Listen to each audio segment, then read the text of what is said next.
entrar Mas eu queria falar aí da questão que tu falou, por exemplo, tu falou do descobrimento do Brasil, que tu leva eles a questionarem realmente Sim. se realmente foi descoberto, né? Sim. Quando tu traz essa questão pra eles, né? Porque, porra, os moleques estão desde lá de trás ouvindo falar, porra, Pedro Álvares Cabral, tu tem datas aí que a galera comemora, tá na nossa história, né, cara? Nós estamos nas vésperas dela, então, essa semana. Aí, porra, de repente tu chega e fala pra eles, mas a gente foi descoberto mesmo? É esse tipo de questionamento que traz pra eles? Essa dúvida, Sim, não, André, a gente tem que romper, tem que haver essa ruptura.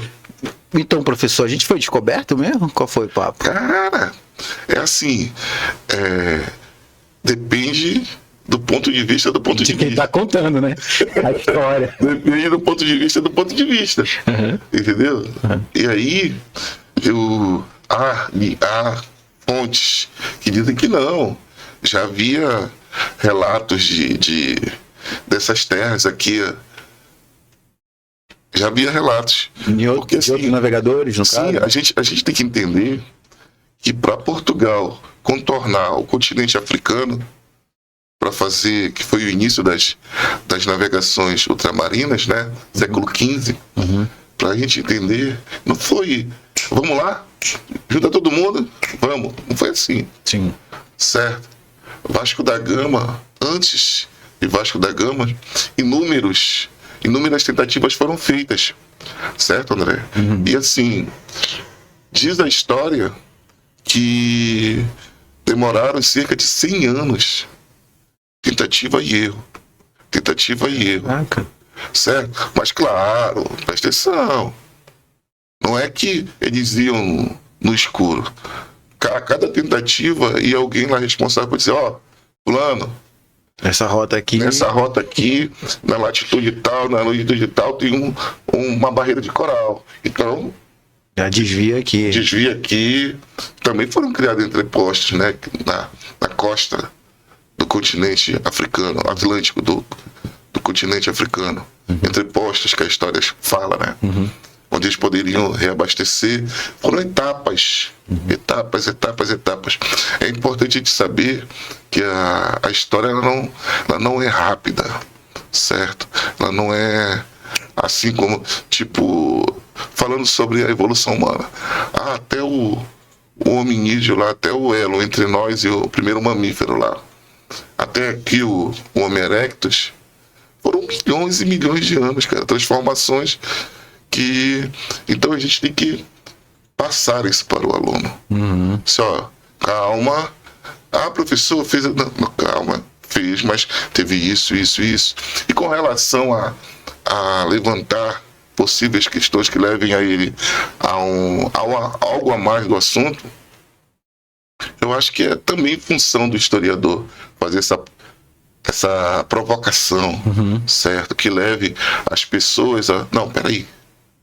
Calma. O que a gente sabe é que essa excursão, essa viagem de Pedro Álvares Cabral ela é considerada uma das mais longas e ela passou por vários continentes. Ela veio aqui, depois voltou, contornou o continente africano e foi até as Índias. Então, já em uma viagem só. Então, já por si, já é um grande fato, já é um grande feito. Sim. Certo? E coloco ali realmente foi descoberto, porque vejo, no século XV, moçada, a Europa, comércio de especiarias. Certo? E aqui não era uma rota, né? Uma rota para... E nem se produzia especiarias. Certo? Então, ele veio fazer o que aqui, afinal? Porque o movimento todo estava lá por Oriente Médio, Europa, né? Sim, muito bem, André. Então, o que acontece? Ele veio fazer o que aqui? Se não tinha nenhum interesse comercial, sabendo que todas essas viagens eram financiadas pela coroa, né? Pela coroa portuguesa e coroa espanhola, que são os dois considerados dois pioneiros, lá, né? Os dois pioneiros na navegação.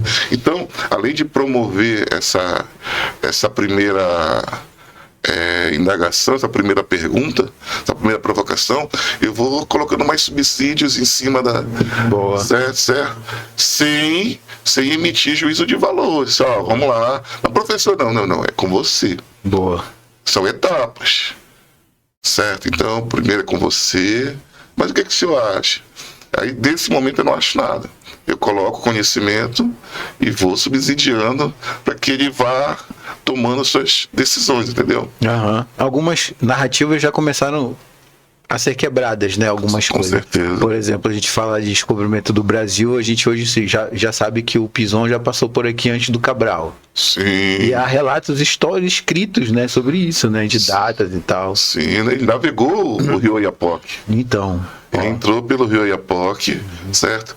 Que até, como você falou, foi uma questão que está intimamente ligada à nossa fundação enquanto território primeiro e depois Estado, que foi as questões de terras aqui entre o rio Araguari, essa faixa de terra entre o rio Araguari e o rio Oiapoque.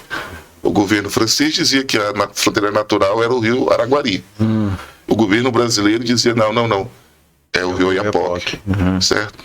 E essa questão gerou até uma guerra, certo? Lá do nosso saudoso, da nossa ilustre figura, nosso herói, que é o Cabralzinho. Uma figura muito controversa. Muito controversa.